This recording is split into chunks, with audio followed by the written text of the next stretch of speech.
Hello. तो आज हम बात करेंगे कनाडा के लिए।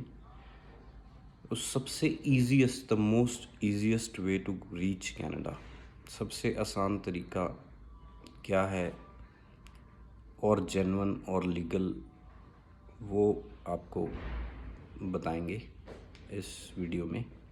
वो काफ़ी यूज़फुल वीडियो है आपके लिए कि कैसे हम कनाडा, पूरे वर्ल्ड में मेन डेस्टिनेशन सभी की कनाडा ही जाना है। वैसे तो कनाडा जाना थोड़ा सा टफ है, अगर आसान होता तो सभी चले जाते, लेकिन फिर भी अगर हम कंपैरिजन करें कि सबसे आसान तरीका कौन सा है, सबसे इजीएस्ट वे कौन सा रहेगा वहाँ पर उनकी कंट्री में लैंड कैसे कर पाएंगे हम, और वो भी लीगल वे में, तो वो है आपका नैनी वीज़ा। ये एक नैनी वीज़ा है। इसमें चाइल्ड की केयर करना और एल्डर पर्सन की केयर करना, उसके बेसिस पे आपको पीआर मिलती है इंडिया से, डायरेक्ट पीआर भी मिलती है। तो उसमें आप अप्लाई करें तो डेफिनेटली ये सबसे एक जेन्युइन और इजीएस्ट वे है।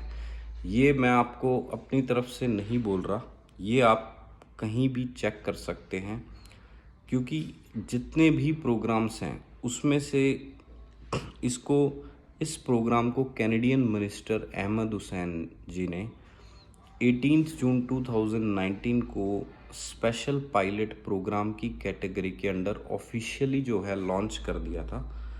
तो ये जो नैनी का प्रोग्राम है, नैनी वीज़ा है, ये बेसिकली स्पेशल पायलट प्रोग्राम की कैटेगरी के अंडर ऑलरेडी जो अभी भी अवेलेबल है। तो इसमें सारी एडवांटेजेस हैं।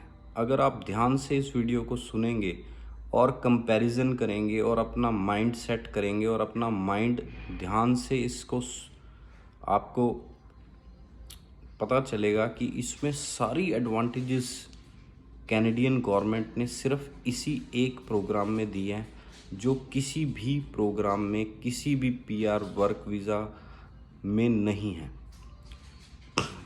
अगर एडवांटेजेस मैं आपको बता देता हूँ कि फर्स्ट एडवांटेज इसमें क्या है। इसमें आप due to special pilot program, इसमें आपको फर्स्ट एडवांटेज जो किसी भी प्रोग्राम में नहीं है, आप अपने स्पाउस को और अपने बच्चों को साथ में लेके जा सकते हैं।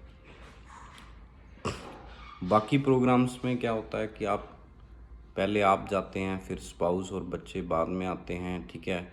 बाद में उनका वीज़ा स्ट्रक हो जाता है, कोई प्रॉब्लम हो जाती है, तो फैमिली सारी डिस्ट्रॉय हो जाती है। लेकिन इसमें आप फैमिली के साथ जा सकते हैं। सेकंड एडवांटेज ये है कि इसमें आपकी यहाँ से, इंडिया से वर्क परमिट प्लस पीआर दोनों फाइल्स अटैच होके जाती हैं। तो 2 साल का जैसे ही आपका पीरियड कनाडा में कंप्लीट हो जाता है, आपको डायरेक्ट पीआर मिल जाती है विद फैमिली। थर्ड एडवांटेज क्या है कि इसमें लीमिया का जो है सबसे बड़ा रोल होता है वीज़ा में, वर्क वीज़ा, पीआर में। तो ये आपको लीमिया का जो है, आपको इसकी इम्पोर्टेंस और इसका ये लीमिया क्या है, इसको आपको समझना पड़ेगा।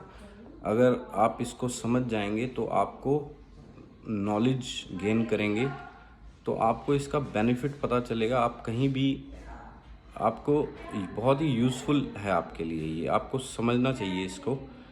LMI, labour market impact assessment, किसी भी वर्क परमिट में अगर आपने अप्लाई करना होता है तो वहाँ की गवर्नमेंट से आपको वर्क परमिट का पेपर लेना पड़ता है, that is called LMI, labour market impact assessment.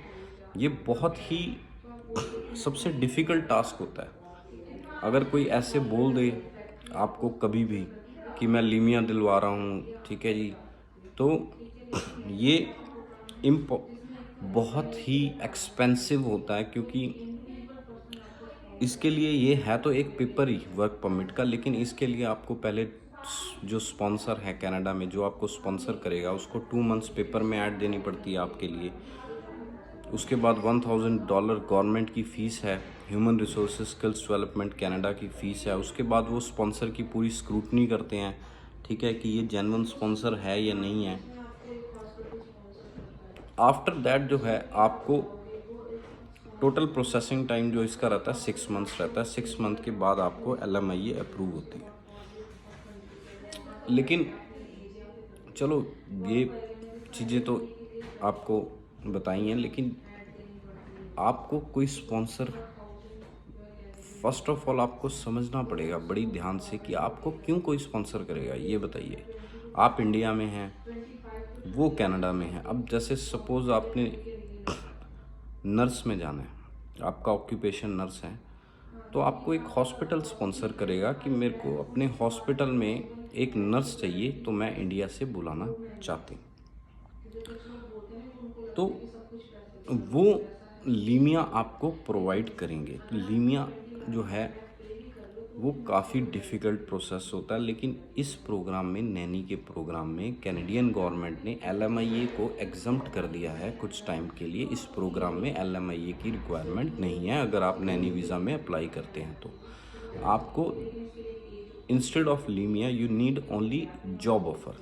तो जॉब ऑफ़र क्या होता है, इसमें आपको ईजी होता है थोड़ा, क्योंकि जॉब ऑफ़र में आपको कोई पेपर में ऐड नहीं देनी, कोई गवर्नमेंट की फ़ीस नहीं है, कोई टाइम लिमिट नहीं है। आपने जस्ट एक फॉर्म होता है 5 पेजेस का, स्पॉन्सर जो है कनाडा में है, वो फॉर्म फिल करेगा, और आप साथ में अपने टैक्स के पेपर्स होते हैं, ठीक है, PR कार्ड हो गया, पासपोर्ट कॉपी होगी, बच्चे का बर्थ सर्टिफिकेट हो गया, these are the documents required for job offer. वो स्कैन करके आपको ईमेल कर देगा, ठीक है, और 5 पेजेस का जो हमने फॉर्म बताया आपको वो फिल कर दे, तो that is called job offer. लेकिन समझने वाली देखिए क्या बात है कि नैनी में अब आपको एक पर्सन ने स्पॉन्सर करना है। कहाँ एक हॉस्पिटल आपको, या होटल, या एक ड्राइविंग कंपनी स्पॉन्सर कर रही है, उसमें उन अपने सारे पेपर्स उनके अटैच होंगे। लेकिन नैनी में जो है आपको एक सिंपल पर्सन ने स्पॉन्सर करना है। पूरे कनाडा में कोई भी PR हो या सिटीज़न हो, उनके घर में चाइल्ड या एल्डर पर्सन होना चाहिए। अगर चाइल्ड है तो लेस देन 45 एज होनी चाहिए, अगर एल्डर पर्सन है तो मोर देन 65 एज होनी चाहिए। तो वो आपको इस प्रोग्राम में स्पॉन्सर कर सकता है। कोई भी स्पॉन्सर कर सकता है। आपने ये नहीं देखना कि मेरा रिलेटिव है, फ्रेंड है, कोई भी आपको इस प्रोग्राम में स्पॉन्सर कर सकता है, ठीक है, पूरे कनाडा में, ठीक है।